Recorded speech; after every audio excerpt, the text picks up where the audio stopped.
আসসালামু আলাইকুম। আজকে আমি বড় লাল মুরগিটা রান্না করব। এই জন্য একটি মুরগি পরিষ্কার করে নিয়েছি, তারপর মুরগিটা কেটে নিব।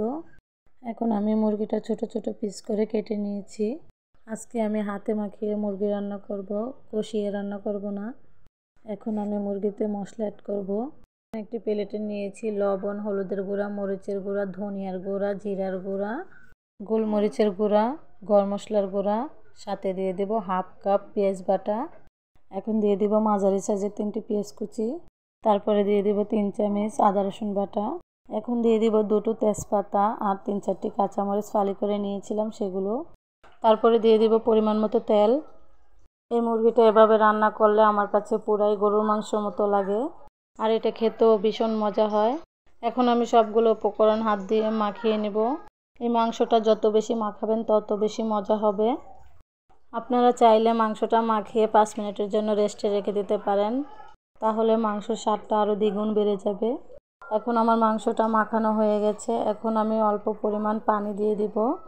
এখন আমি হাফ কাপ গরম পানি দিয়ে দিচ্ছি। তারপরে একটা ঢাকনা দিয়ে ঢেকে আমি 10 মিনিট রান্না করে নিব। ফিরে আসছি 10 মিনিট পর। এই তো আমার মাংসটা কষানো হয়ে গেছে। এখন মাংসগুলো নেড়ে দিব।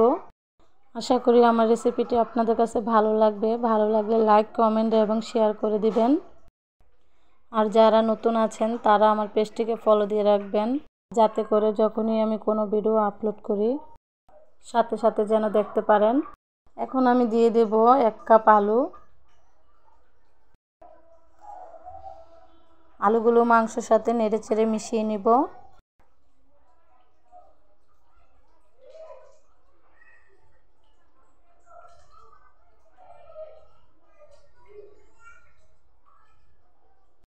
আলুগুলো মিশানো হয়ে গেছে। এখন আমি একটা ঢাকনা দিয়ে ঢেকে 5 মিনিট কষিয়ে নেব।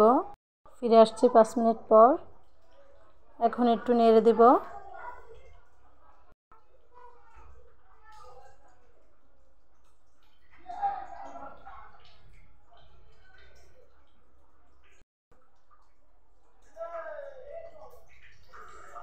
এখন দিয়ে দেব ফুটানো পানি পরিমাণ মতো।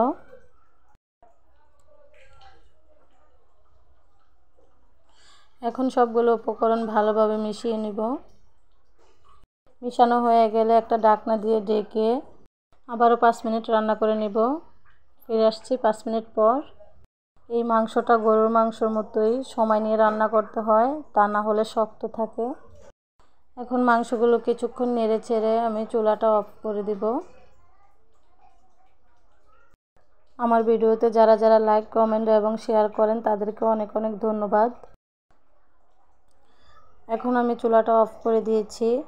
দেখেন তরকারির কালারটা কত সুন্দর হয়েছে। আজ এই পর্যন্তই। আল্লাহ হাফেজ।